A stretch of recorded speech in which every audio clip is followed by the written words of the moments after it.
Hi, I'm Matthew Joseph Burks, and today I'm going to show you one of the techniques I use to get one of my favorite shots from my Faces of My Father series.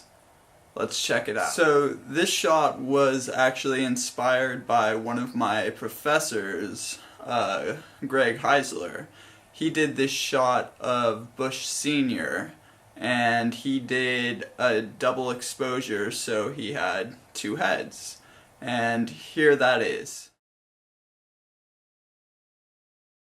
Now, for my shot, I didn't want to do a double exposure. I didn't want to do the editing in Photoshop. I wanted to get it all in camera in one single exposure. And that was a hard task. But here's the final product of that. Pretty cool, huh? Well, at least I think it is. Now let's talk a little bit about what I did to get this all in just one single exposure. So this is how I did it.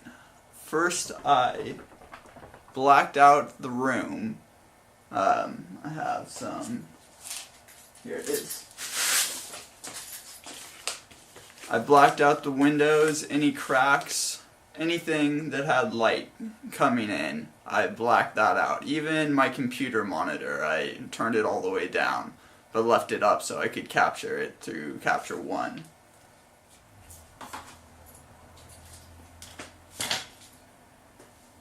After blacking out the room, I use my trusty tripod. There's no way to get a shot like this if you're hand holding it. You need a tripod.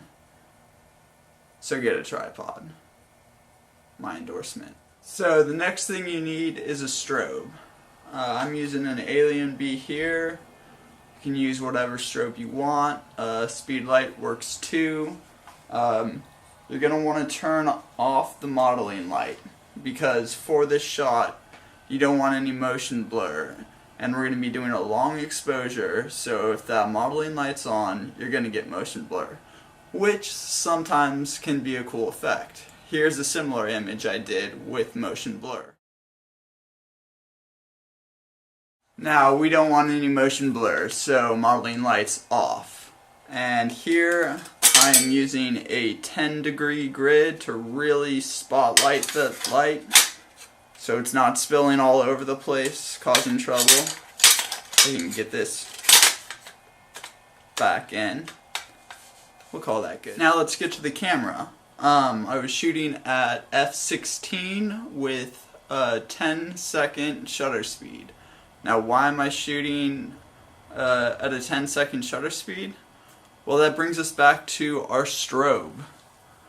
I am hand holding this strobe and test firing it in the lighting positions I want for the shot. So at the beginning of the 10 seconds I shoot the high position, then I run over to the other side, have my subject move his head, and fire off another one, hopefully before the 10 seconds is up. If this sounds complicated, it kinda is, but it's a really, really fun thing to experiment with and play with. So I'm going to show you real quick what it would look like. I'm going to look like a fool running around my garage.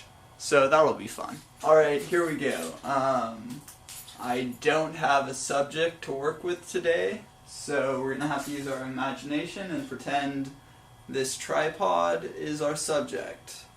So,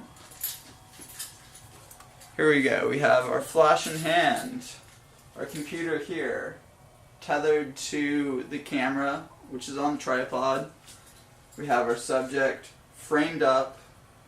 We've pre-lit our areas to know that we want our lighting here and we want our lighting here.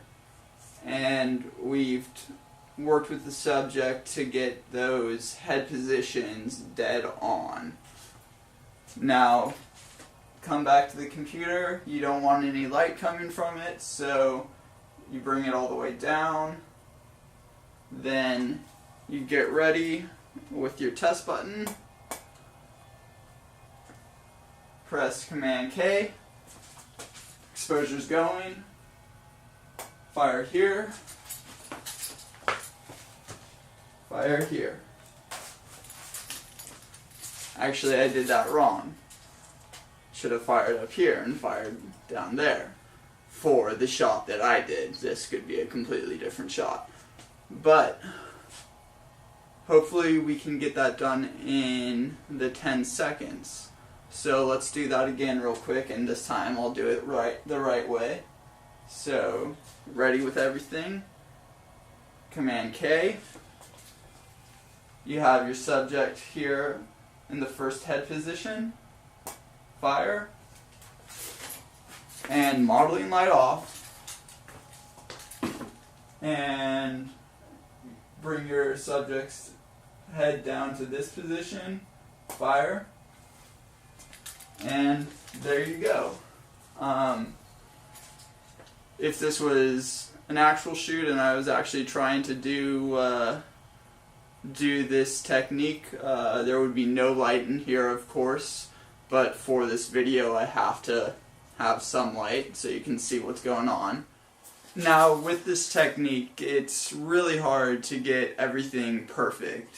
You're gonna get a lot of shots with overlap because the subject didn't move the head to the exact right place, or you didn't get the light to the right place, so some of the face is overlapping. But keep at it and then you'll learn how to get that shadow in the right place so it blends well together. It's really hard to get the two exposures to blend well together, but you can do it. And even if there is overlap, you can get some pretty cool images from that too.